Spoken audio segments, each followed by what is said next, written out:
Hello guys, sixth sense മലയാളത്തിന്റെ പുതിയൊരു വീഡിയോയിലേക്ക് എല്ലാവർക്കും സ്വാഗതം. ലോകത്തിലെ ഏറ്റവും വലുതും അത്യപകടകാരികളുമായിട്ടുള്ള നിരവധി ജീവികളെ കുറിച്ച് നിങ്ങൾ പല കഥകളിലും സിനിമകളിലും ഒക്കെ ആയിട്ട് കണ്ടും കേട്ടും അറിഞ്ഞും കാണും അല്ലെ കൂട്ടുകാരെ? അവയിൽ പലതും യാഥാർത്ഥ്യത്തിൽ നിന്നും വ്യത്യസ്തമായിട്ട് ഭാവനാത്മകമായി കെട്ടിച്ചമയ്ക്കപ്പെട്ടവയായിരുന്നു. ഒത്തിരി കൗതുകത്തോടെയും അതിലേറെ ഭയത്തോടെയും നമ്മൾ അടുത്തറിഞ്ഞ അത്തരം ജീവികളിൽ പലതും ഒരു കാലത്ത് നമ്മുടെ ഈ ഭൂമിയിലെ നിറസാന്നിധ്യങ്ങൾ തന്നെയായിരുന്നു. ഏതാണ്ട് ദശലക്ഷക്കണക്കിന് വർഷങ്ങൾക്ക് മുമ്പ് ഇവയിൽ പലതും നമ്മുടെ ഭൂമിയിൽ ജീവിച്ചിരുന്നതായിട്ട് ചരിത്രം സാക്ഷ്യപ്പെടുത്തുന്നുമുണ്ട്. അത്തരത്തിലുള്ള കുറെ ഭീമാകാരന്മാരായിട്ടുള്ള ജാൻസ് ജീവികളെ കുറിച്ച് വിശേഷങ്ങളാണ് സിക്സ്ത് സെൻസ് മലയാളം എസ്എം നിങ്ങളുടെ സ്വന്തം എസ്എം ഇന്ന് അവതരിപ്പിക്കാൻ പോകുന്നത്. So friends, start. നമ്മൾ തുടങ്ങാൻ പോകുന്നത് ടൈറ്റനോബോവയിൽ നിന്നാണ്. നമ്മുടെ കൂടുതൽ തന്നെ പാമ്പുകളെ ഭയക്കുന്ന നിരവധി ആളുകളുണ്ട് അല്ലെ? പാമ്പെന്ന് കേട്ടാൽ തന്നെ പേടിച്ച് മാടത്തിൽ വിളിക്കുന്ന കൂട്ടുകാർ. 600 കോടി വർഷങ്ങൾക്ക് മുമ്പ് ഭൂമി അടക്കി വാണ്ടിരുന്ന ടൈറ്റനോബോവോ എന്ന രാക്ഷസ പാമ്പുകളെ കുറിച്ച് കൂടി കേട്ടാലോ? ഇന്നത്തെ അനാക്കോണ്ടകൾ പോലും ഇവരുടെ മുന്നിൽ വെറും ഇത്തിരി കുഞ്ഞന്മാർ മാത്രമായിരുന്നു. ലോകത്ത് ഇന്നുവരെ കണ്ടെത്തിയതിൽ വെച്ച് ഏറ്റവും വലിയ പാമ്പാണ് ടൈറ്റനോബോവ.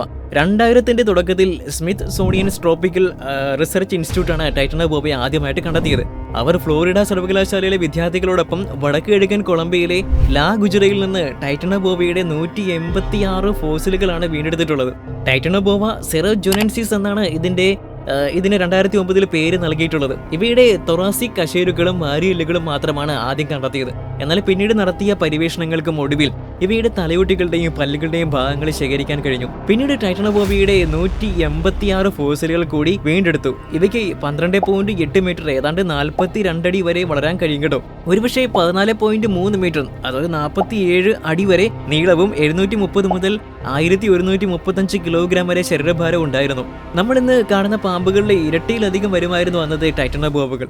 ദിനോസറുകൾ ഭൂമിയിൽ നിന്ന് അപ്രത്യക്ഷമായതിനു ശേഷമാണ് ടൈറ്റനോബോവകൾ പരിണമിച്ചത്. ഇതിന്റെ കശേരുക്കൾ വളരെ ശക്തവും വിശാലവുമായിരുന്നു. മുൻവശം പഞ്ചകോണാകൃതിയായി കാണപ്പെട്ടിരുന്നു. യഥാർത്ഥത്തിൽ ടൈറ്റനോബോവ ഒരു ഉഗ്രൻ വേട്ടക്കാരനാണെന്ന് കരുതിയിരുന്നെങ്കിലും തലയൊട്ടിയിലെ അസ്ഥികളുടെ കണ്ടെത്തലിൽ നിന്ന് അത് മത്സ്യത്തെ വേട്ടയാടുന്നതിൽ കൂടുതൽ വൈദഗ്ധ്യമുള്ളവയായിരുന്നുവെന്ന് മനസ്സിലാക്കാൻ കഴിഞ്ഞു. എന്നാൽ ഇവ കോടിക്കണക്കിന് വർഷങ്ങൾക്ക് മുമ്പ് തന്നെ വംശനാശ ഭീഷണി നേരിട്ട് ഭൂമിയിൽ നിന്ന് അപ്രത്യക്ഷമായി. So friends, next megalodon. ഒരു കാലത്ത് കടലിലെ സകലമാന ജീവികളുടെയും പേടി സ്വപ്നമായിരുന്നു മെഗലോഡോൺ എന്ന ഷാർക്കുകൾ. ഇനി നമുക്ക് അവയുടെ വിശേഷങ്ങളിലേക്ക് കടക്കാമല്ലേ? ഏതാണ്ട് 1 ദശലക്ഷം വർഷങ്ങൾക്ക് മുമ്പ് ഒരു സാധാരണ കപ്പലിനോളം വലുപ്പത്തിൽ കടലിൽ വിഹരിച്ചിരുന്ന ഈ ഭീമൻ മത്സ്യങ്ങൾ ശരിക്കും അത്യപകടകാരികളായിരുന്നു. യൂറോപ്പ്, അമേരിക്ക, ആഫ്രിക്ക, ഓസ്ട്രേലിയ മുതലായ 4 വ്യത്യസ്ത രാജ്യങ്ങളിൽ നിന്നാണ് ഈ ഭീമൻ ഷാർക്കുകളുടെ അവശിഷ്ടങ്ങൾ ശാസ്ത്രജ്ഞന്മാർ കണ്ടെത്തിയത്. ഗവേഷണത്തിന്റെ അടിസ്ഥാനത്തിൽ ഇവയ്ക്ക് ഏതാണ്ട് 200 കോടി വർഷത്തോളം പഴക്കമുണ്ട് എന്ന് കണ്ടെത്തി. ലോകത്തിലെ ഏറ്റവും അപകടകാരികളായിട്ടുള്ള ഈ ഷാർക്കുകൾക്ക് ഏകദേശം 50 അടി വരെ നീളമുണ്ടെന്നാണ് കണക്കാക്കിയിട്ടുള്ളത്. അതായത് ഇപ്പോഴത്തെ ഗ്രേറ്റ് വൈറ്റ് ഷാർക്കുകളെക്കാൾ 3 ഇരട്ടിയോളം വരും കേട്ടോ. ഇവയെ ജനിച്ചു വീഴുന്ന കുഞ്ഞുങ്ങൾക്ക് പോലും 6.5 അടിയോളം നീളമുണ്ടായിരുന്നുവെന്നാണ് കണ്ടെത്തൽ. ജന്മന ക്രൂര സ്വഭാവമുള്ളവയായിരുന്നു മെഗലോഡോണുകൾ. അമ്മയുടെ ഗർഭപാത്രത്തിൽ ഇരിക്കെ തന്നെ സഹോദര ഷാർക്കുകളെ കൊന്നു തിന്നുന്ന ശീലം ഇവയുടെ കുഞ്ഞുങ്ങൾക്ക് ഉണ്ടായിരുന്നു. പാരിസ്ഥിതിക മാറ്റങ്ങൾക്ക് അനുസൃതമായിട്ട് ലോകമെമ്പാടുമുള്ള മെഗലോഡോണിയ ഷാർക്കുകൾക്ക് വ്യത്യസ്ത ശരീര വലുപ്പങ്ങളും പെരുമാറ്റങ്ങളും ഉണ്ടായിരുന്നു. ഇതുവരെ ജീവിച്ചിരുന്നതിൽ വെച്ച് ഏറ്റവും വലിയ മൈക്രോ പെഡേറ്ററി ഷാർക്ക് മെഗലോഡോൺ ആണെന്ന് കരുതപ്പെടുന്നു. ഏകദേശം 50,000 കിലോയിൽ കൂടുതലായിരുന്നു ഇവയുടെ ശരീരഭാരം. 3 മീറ്ററോളം വ്യാസമുള്ള വലിയ വായുണ്ടായിരുന്ന മെഗലോഡോണുകൾക്ക് ഒരു കപ്പലിലെ വരെ എളുപ്പത്തിൽ വിഴുങ്ങാൻ കഴിയുമായിരുന്നു. തനിക്ക് ചുറ്റും കാണുന്ന ചെറുതും വലുതുമായിട്ടുള്ള നീലത്തിമിംഗലങ്ങൾ ഉൾപ്പെടെയുള്ള സകലമാന മത്സ്യങ്ങളെയും ഇവ യഥേഷ്ടം കൊന്നു തിന്ന് കൊണ്ടേയിരുന്നു. ഇവയെ കൊന്നു തിന്നാൻ മറ്റ് മത്സ്യങ്ങൾക്കെല്ലാം ഭയമായിരുന്നു. അതുകൊണ്ട് തന്നെ ഇവ വളരെ പെട്ടെന്ന് വളർന്ന് പെരുകിയിരുന്നു. ഈ രാക്ഷസ മത്സ്യത്തിന്റെ വായിലാവട്ടെ ഏതാണ്ട് 250-ലധികം പല്ലുകളുണ്ടായിരുന്നു. അവ വളരെ വലുതും മൂർച്ചയുള്ളതുമായിരുന്നു. ബൈറ്റ് ഫോഴ്സ് വളരെ കൂടുതലായതുകൊണ്ട് തന്നെ ഇരകൾ ഒറ്റക്കടിക്ക് തന്നെ ചത്തൊടുങ്ങുമായിരുന്നു. ഇവയ്ക്ക് എല്ലുകൾ ഉണ്ടായിരുന്നില്ല, പകരം കാർട്ടിലേജുകൾ കൊണ്ടാണ് ഇവയുടെ അസ്ഥികൂടങ്ങൾ നിർമ്മിച്ചിരിക്കുന്നത്. ഇവയാട്ടെ എല്ലുകളിലെ പോലെ തന്നെ ഒരുപാട് കാലം ഭൂമിയിൽ അവശേഷിക്കാറില്ലാത്തത് കൊണ്ട് തന്നെ ഇവയുടെ ഫോസിലുകൾ കണ്ടെത്താൻ പ്രയാസകരമായിരുന്നു. മെഗലോഡോണിന്റെ പല്ലുകളിൽ നിന്നാണ് ഇവയെ സംബന്ധിച്ച കൂടുതൽ വിവരങ്ങൾ പിന്നീട് ശേഖരിക്കാൻ കഴിഞ്ഞത്. പിന്നീട് ബെൽജിയത്തിനടുത്തുള്ള ഒരു കടലിൽ നിന്നും ഇവയുടെ നശിക്കാത്ത അസ്ഥികൂടങ്ങൾ കണ്ടെത്താൻ കഴിഞ്ഞിരുന്നു. എന്നാൽ പിന്നീട് ഈ മെഗലോഡോൺ ഷാർക്കുകൾക്കും വംശനാശം സംഭവിച്ചു. പക്ഷേ ഒന്ന് ഓർത്തു നോക്കൂ, ഇവ ഇപ്പോഴും നമ്മുടെ ലോകത്ത് ജീവിച്ചിരുന്നെങ്കിൽ ആരെങ്കിലും കടലിൽ സഞ്ചരിക്കാൻ ധൈര്യപ്പെടുമായിരുന്നു അല്ലേ? സോ കൂട്ടുകാരെ, നമ്മൾ അടുത്ത അതിലേക്ക് പോവുകയാണ്. സാർക്കോസുകൾ. ചരിത്രത്തിലെ ഏറ്റവും വലിയ മുതലയെന്ന് പേരുകേട്ട മുതലകളാണ് സാർക്കോസുകൾ എന്ന് പറയുന്നത്. 1959 സഹാറ മരുഭൂമിയിൽ വെച്ചിട്ടാണ് ശാസ്ത്രജ്ഞർ ഇവയെ ആദ്യമായിട്ട് കണ്ടെത്തിയത്. സാർക്കോസ് മുതലയുടെ 20 അടിയിലധികം വലിപ്പമുണ്ടായിരുന്ന തലയോട്ടികളാണ് ഇവയ്ക്ക് ആദ്യം ലഭിച്ചത്. എന്നാൽ ഇത് എന്താണെന്ന് ശാസ്ത്രജ്ഞന്മാർക്ക് ആദ്യം മനസ്സിലായിട്ടുണ്ടായിരുന്നില്ല. കാരണം സാധാരണഗതിയിൽ മുതലകൾക്ക് അത്ര വലുതാകാൻ കഴിയില്ല. തുടർന്ന് അന്വേഷിച്ചപ്പോൾ ഇത് 1100 കോടി വർഷങ്ങൾക്ക് മുമ്പ് ലോകത്ത് ഉണ്ടായിരുന്ന ഒരു പ്രത്യേക ജനുസ് ആണെന്ന് കണ്ടെത്തി. പിന്നീട് 1964 പാലിയന്റോളജിസ്റ്റുകളുടെ ഗവേഷണത്തെ തുടർന്ന് അവർ ഈ മുതലയുടെ മുഴുവൻ തലയൊട്ടിയും കണ്ടെത്തി. സാധാരണയായിട്ട് ഒരു വലിയ മുതലയുടെ വലിപ്പം ഏകദേശം 11 അടി വരെയാണ്. എന്നാൽ സാർക്കോസോറസിന്റെ നീളമാകട്ടെ 40 അടിയിൽ കൂടുതലായിരുന്നു. മാത്രമല്ല ഈ മുതലയുടെ ഭാരം 8 ടണ്ണായിരുന്നു. ശാസ്ത്രജ്ഞരുടെ അഭിപ്രായത്തിൽ ദിനോസറുകൾക്ക് പോലും ഭയക്കുന്ന തരത്തിൽ ഈ മുതല അപകടകാരിയായിരുന്നത്രേ. മാംസമുതല എന്നർത്ഥം വരുന്ന സാർക്കോസുക്കസ് മുതലയുടെ വിദൂര ബന്ധുവായിട്ടുള്ള ക്രോക്കഡൈലോ മോർഫിന്റെ വംശനാശം സംഭവിച്ച ഒരു ജനസ് ആയിരുന്നു. ഇതിന് ഏതാണ്ട് 12 മീറ്റർ, അതായത് 40 അടി നീളവും തലയ്ക്ക് മാത്രം ഒരു മനുഷ്യന്റെ വലുപ്പവും ഉണ്ടായിരുന്നു. മിക്ക മുതലകളെയും പോലെ ഇതിന് വളരെ ശക്തമായിട്ടുള്ള ഒരു ബൈറ്റ് ഫോഴ്സ് ഉണ്ടായിരുന്നു. ഒരുപക്ഷെ 9 ടൺ വരെ ഇന്നത്തെ ആധുനിക മുതലകളെക്കാൾ വളരെ കൂടുതലാണ് കേട്ടോ ഇത്. സാർക്കോസോറസുകളെ കിങ് ക്രോക്ക് എന്ന് വിശേഷിപ്പിച്ചിരുന്നു. സാർക്കോസുകസുകൾക്ക് ഒരു വലിയ ബസിന്റേത് പോലെ നീളമുണ്ടെന്നാണ് കണ്ടെത്തിയിട്ടുള്ളത്.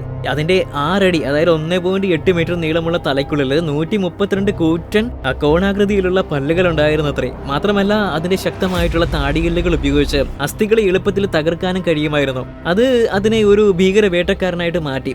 സാർക്കോസോറസുകൾ താൻ ജീവിച്ചിരുന്ന കലങ്ങിയ നദികളിലോ തടാകങ്ങളിലോ ഒരു മത്സ്യം നീന്തുകയോ അല്ലെങ്കിൽ ഒരു ദിനോസർ വെള്ളം കുടിക്കാൻ വരികയോ ചെയ്യുന്നതുവരെയൊക്കെ കാത്തിരിക്കും. എന്നിട്ട് പുറത്തേക്ക് ചാടി ഇരയെ അത്ഭുതത്തോടെ പിടികൂടി കടിച്ചു വലിച്ചിടും.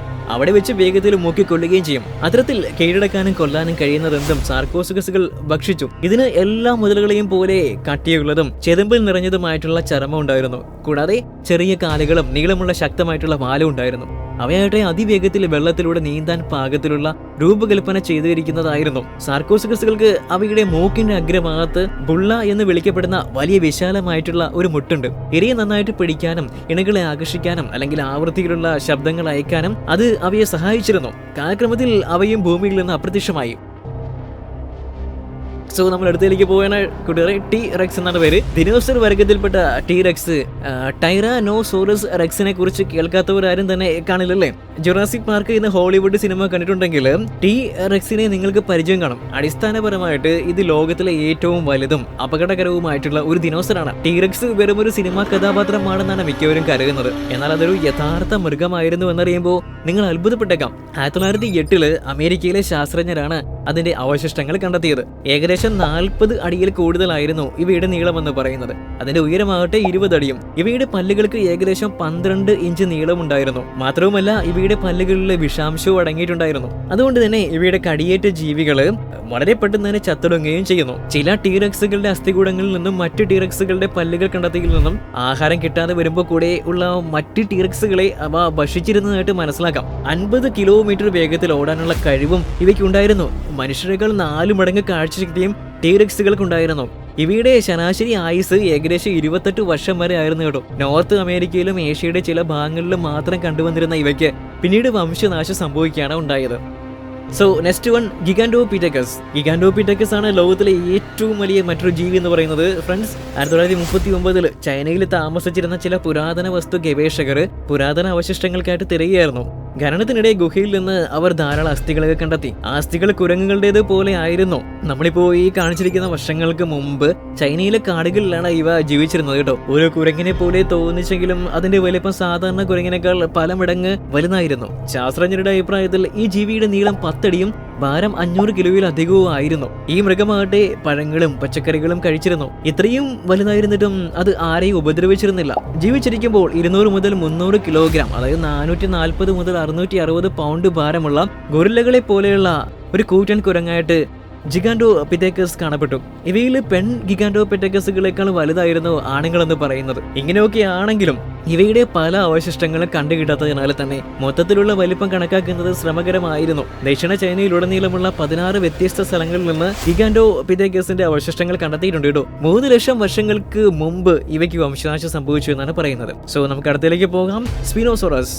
സ്പിനോസോറസ് എന്ന് പേരായിട്ടുള്ള ദിനോസറാണ് ഭൂമിയിലെ ഏറ്റവും വലിയ അപകടകാരിയായിട്ട് മറ്റൊരു ഭീമനായിട്ടുള്ള ജീവി എന്ന് പറയുന്നത്. 99 മുതൽ 93.5 ദശലക്ഷം വർഷങ്ങൾക്ക് മുമ്പ് വരെ ജീവിച്ചിരുന്ന ക്രിട്ടേഷ്യസിൽ നിന്നുള്ള ഒരു വലിയ അർദ്ധ ജലജീവിയായ ദിനോസർ ആയിരുന്നു സ്പിനോസോറസ് എന്ന് പറയുന്നത്. ഇവയുടെ ശരീരഭാരം ഏതാണ്ട് 7.4 മെട്രിക് ടൺ വരെ ആയിരുന്നു. ഭൂമിയിലെ മാംസബുക്കുകളിൽ ഏറ്റവും വലുതും നീളമേറിയതുമായിട്ടുള്ള ഒന്നായിരുന്നു ഇവ. സ്പിനോസോറസിന് ടെറാനോസോറസിനേക്കാൾ നീളമുണ്ടായിരുന്നു. 2005, 2007, 2008 വർഷങ്ങളിൽ പ്രസിദ്ധീകരിച്ച കണക്കുകൾ സൂചിപ്പിക്കുന്നത് ഇതിന് 15 മീറ്റർ, അതായത് 50 അടി നീളവും 7 മുതൽ 20.9 ടൺ, അതായത് 7.7 മുതൽ 23.0 ചെറിയ ടൺ വരെ ഭാരമുണ്ട് എന്നാണ്. 2014 പ്രസിദ്ധീകരിച്ചതും കൂടുതൽ പൂർണ്ണമായ ഒരു മാതൃകയെ അടിസ്ഥാനമാക്കിയുള്ളതുമായിട്ടുള്ള ഒരു പുതിയ എസ്റ്റിമേറ്റ് സ്പിനോസോറസിന് 15 മീറ്ററിലധികം, അതായത് 49 അടി നീളത്തിൽ എത്താൻ കഴിയുമെന്നാണ് കണ്ടെത്തിയത്. മുമ്പത്തെ ഗവേഷണത്തെ പിന്തുണച്ചു. എന്നിരുന്നാലും 2022 പോൾ സെറിനോയും സഹപ്രവർത്തകരും ചേർന്ന് നടത്തിയ ഒരു പഠനം പറയുന്നത് സ്പിനോസോറസ് ശരീരത്തിന്റെ പരമാവധി നീളവും ഭാരവും യഥാക്രമം 14 മീറ്ററും 7.4 മെട്രിക് ടണ്ണും ആകുമെന്നാണ്. ആ കാലത്ത് മറ്റു മൃഗങ്ങൾക്കൊന്നും തന്നെ അതിനോട് മത്സരിച്ച് ജയിക്കാൻ കഴിഞ്ഞിരുന്നില്ല. 1912 ചില പാലിയോന്റോളജിസ്റ്റുകളുടെ തിരച്ചിലിലാണ് ഈജിപ്തിൽ നിന്നും ഇവയുടെ ഒരു അസ്ഥികൂടം കണ്ടെത്തിയത്. അന്ന് കണ്ടെത്തിയ ഈ സ്പൈനോസോറസിന് ഏതാണ്ട് 50 വയസ്സ് മാത്രമേ പ്രായമുണ്ടായിരുന്നു. എന്തായാലും ഇവയും ഇപ്പോൾ ഈ ലോകത്ത് നിന്ന് മൺമറഞ്ഞു പോയിരിക്കുകയാണ്. സോ നമ്മൾ നെക്സ്റ്റിലേക്ക് പോകുന്നു. അതാണ് ഡിനോനീക്കസ്. 1964 അമേരിക്കയിൽ വെച്ചിട്ടാണ് ദിനോസറുകളെ കുറിച്ചുള്ള ഒരു റിസർച്ചിന്റെ ഭാഗമായിട്ട് ഡിനോനീക്കസ് എന്ന ദിനോസറിന്റെ അസ്ഥികൂടങ്ങൾ ലഭിക്കുന്നത്. അതിൽ നിന്നും ഏതാണ്ട് 150 ദശലക്ഷം വർഷങ്ങൾക്ക് മുമ്പ് ഈ മൃഗം ഇവിടെ ജീവിച്ചിരുന്നതായിട്ട് കണ്ടെത്തി. 11.5 അടി ആയിരുന്നു ഇതിന്റെ വലിപ്പം എന്ന് പറയുന്നത്. വളരെ അപകടകാരിയായിട്ടുള്ള ഒരു ദിനോസർ ആയിരുന്നു ഇത്. ഇതിന്റെ കാലുകളിൽ മൂർച്ചയുള്ള 3 കൂറ്റൻ നഖങ്ങളുണ്ടായിരുന്നു.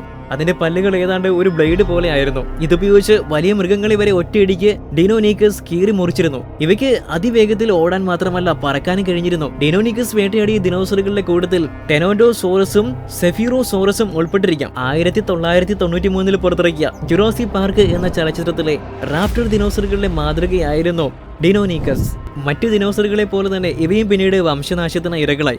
നമ്മൾ ഇന്ന് കണ്ട ഈ ഭീകരജീവികളിൽ ഒന്നെങ്കിലും ഇന്ന് ജീവിച്ചിരുന്നെങ്കിൽ നമ്മുടെയൊക്കെ അവസ്ഥ എന്താകുമായിരുന്നല്ലേ കൂട്ടുകാരെ? ചിന്തിക്കാൻ പോലും പറ്റുന്നില്ല അല്ലേ? അപ്പോൾ ഇന്നത്തെ വീഡിയോ നിങ്ങൾക്ക് ഇഷ്ടപ്പെടുമെങ്കിൽ തീർച്ചയായിട്ടും ലൈക്കും ഷെയറും ചെയ്യാൻ മറക്കരുത്. അപ്പോൾ നമ്മുടെ ഈ ഫാമിലിക്കും ഫ്രണ്ട്സിനും എല്ലാം ഷെയർ ചെയ്യുക. സോ നമുക്ക് അടുത്ത വീഡിയോയിൽ 6th സെൻസ് മലയാളം തീർച്ചയായിട്ടും വരുന്നതായിരിക്കും. വളരെ ഉപകാരപ്രദവും വിജ്ഞാനപ്രദവും വിനോദപ്രദമായിട്ടുള്ള വീഡിയോസ് ആയിരിക്കും ഞങ്ങൾ കൊണ്ടുവരുന്നത്. അപ്പോൾ SSM ഫ്രണ്ട്സ് എല്ലാവരും കാത്തിരിക്കുമല്ലോ. So stay tune. Bye by.